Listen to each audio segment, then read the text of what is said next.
In this video, I'm going to show you how to set up a higher heat pump using the system controller that we have here. This one has been completely reset to back how it would be from the factory.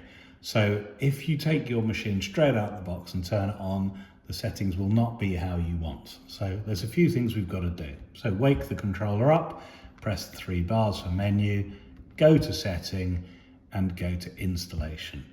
It will normally ask for a password, 841226, and then you'll see this screen here. So the first screen we're looking at is equipment installation. So if we look here, you can see that zone 1, this is heating zone 1, is automatically on.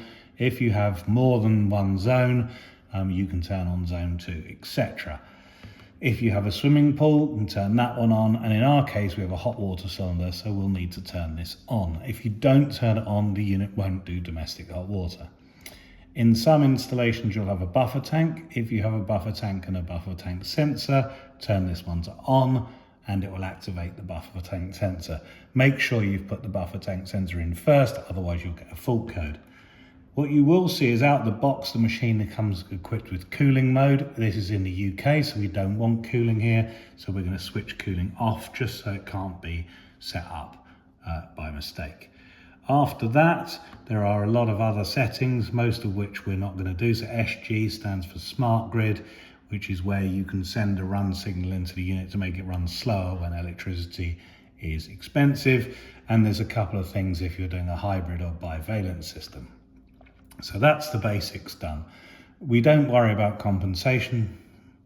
Next one is the system setup. So this is very key. So the machine comes, zone 1 is controlled by this controller, which means we're only working using return water temperature. The settings we're going to use are either third-party controller, so somebody's using some kind of underfloor heating manifold or a room controller, or in our case, we've actually got the higher thermostat connected. So thermostat here. Again, most of the rest we leave where they are. If you work your way down, there's a few other settings which are worth looking at. So you can do things like, if you have electric heaters, you can tell it what ambient temperature you'd like this to come on and how long the delay would be before it came on.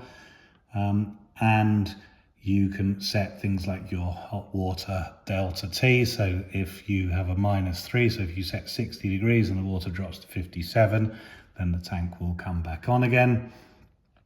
And so on. One of the things that you have to do here is you'll see third-party controller type. If you are using a third-party controller, you need to always set this to type 1, because otherwise the thermostat works in a very peculiar way. So that's that one done.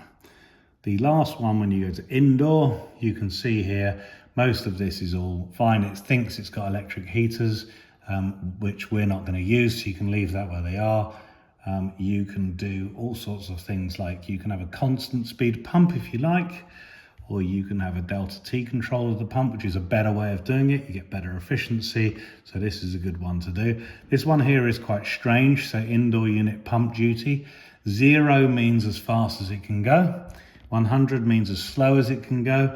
So we would basically, it's showing you how much you'd reduce your speed by. So if you have a lot of noise in your water pipe work, you can reduce this so that you don't get any noise. So it's basically a limiter on the pump speed. So once you've done those ones, you're all done. If you now come back to the home screen, the system's all ready for you to get going and start up. And you'll see in my case, I have a fault code. This is probably because I've turned something on, but I haven't wired in the right sensor. Example, turned on the hot water a few minutes ago, haven't plugged in the hot water sensor, now it will have this alarm. So we better fix that.